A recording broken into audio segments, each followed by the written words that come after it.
I would like to share with you a collage.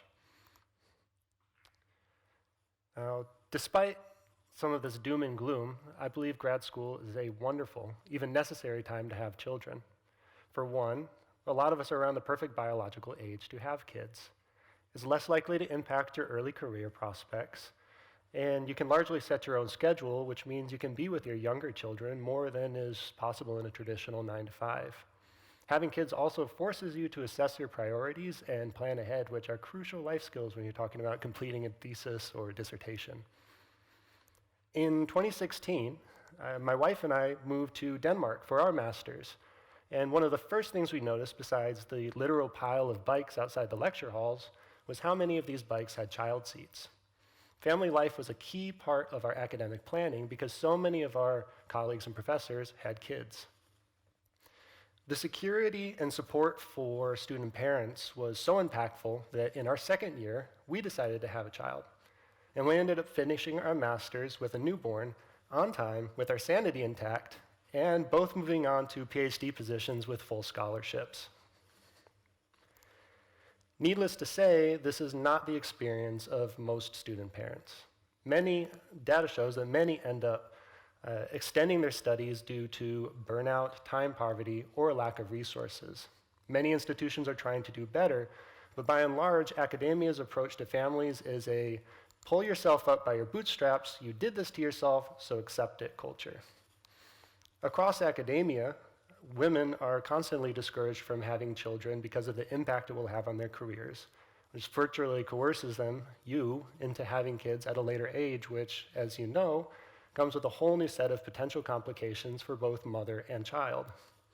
This kind of control over women's bodies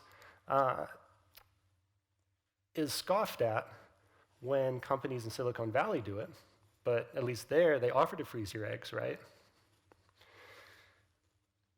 Accommodating for families is perceived as an inconvenience, if not an outright problem, and resources for families are rarely prioritized.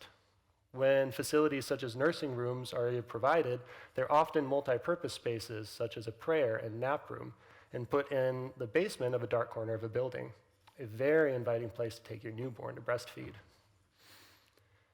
When new families come to their university seeking information about what kind of resources are available to them, it's likely you'll be put in contact with whatever member of administration also has children, because they'll know.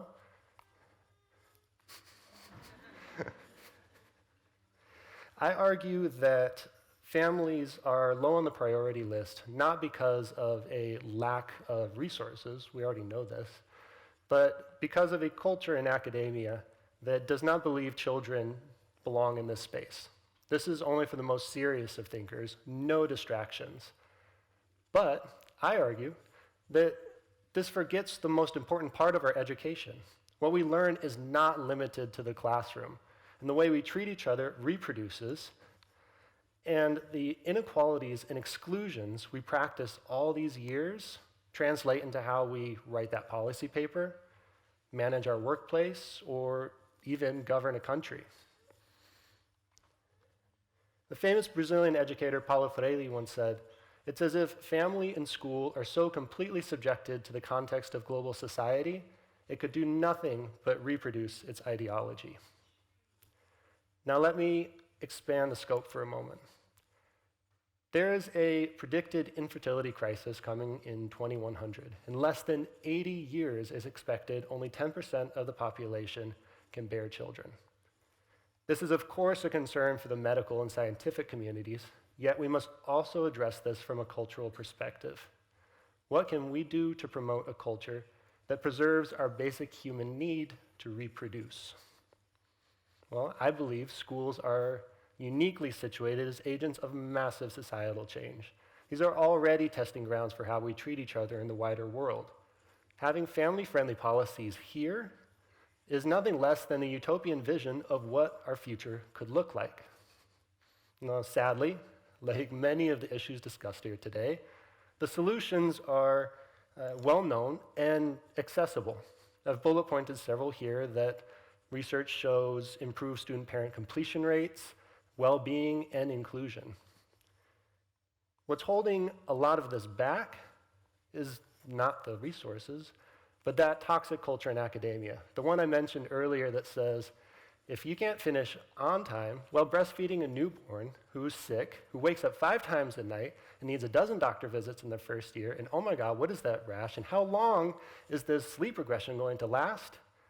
You don't deserve to walk through these doors.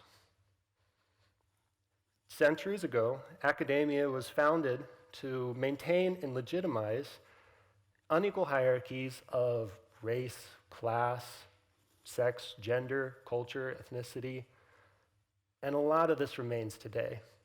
And uprooting these fundamental prejudices is not often appreciated by those who have gained power within these unequal systems. As a historian of education, I can say that I've seen this process over many different contexts, over many different years. And actually, the steps are rather simple. For example, Denmark's policies didn't just come out of nowhere. It came from people demanding equitable treatment. And where those demands weren't heard, they organized rallies, sit-ins, strikes. Other institutions and places have followed a similar process. But largely, 50 years later, academia is still lagging behind. Now, what are some of these steps? First, stop denying that student parents exist. We take up 10 to 20% of their student populations. Stop denying our equal right to an equitable education. This often looks like adjusted financial packages for parents, flexible study plans and accommodations, facilitating access to quality childcare of some kind, holding events close to child-friendly amenities such as playgrounds, or even just putting in one of those kid-friendly IKEA tables, you know, the ones with the built-in storage. You know how much easier it is to talk with your colleagues when your kids have some Legos or basic art supplies. But most importantly, academic workers, start talking amongst yourselves. Figure out what we can do to start rooting out some of these exclusions. If talking doesn't evoke change, make demands. If these demands go unheard, join a union. If your institution doesn't have one, start one. Your voices and labor are what makes spaces such as this possible. Power concedes nothing without a demand. And when a critical junction comes and we look around and we ask ourselves, what have others done? What have we done? And we can't recall practicing inclusion, we will continue to accept an unjust status quo. People say, take risks while in school, travel, learn new things, try new things. Well, I say, let's take some of these lessons from our travels. We can continue to accept schools that reproduce our prejudices, or we can try a new thing. We can make this a space in which we practice our utopian visions. Let's take a leap and work towards embracing a world that includes the most fundamental building blocks of our future, our children. Thank you.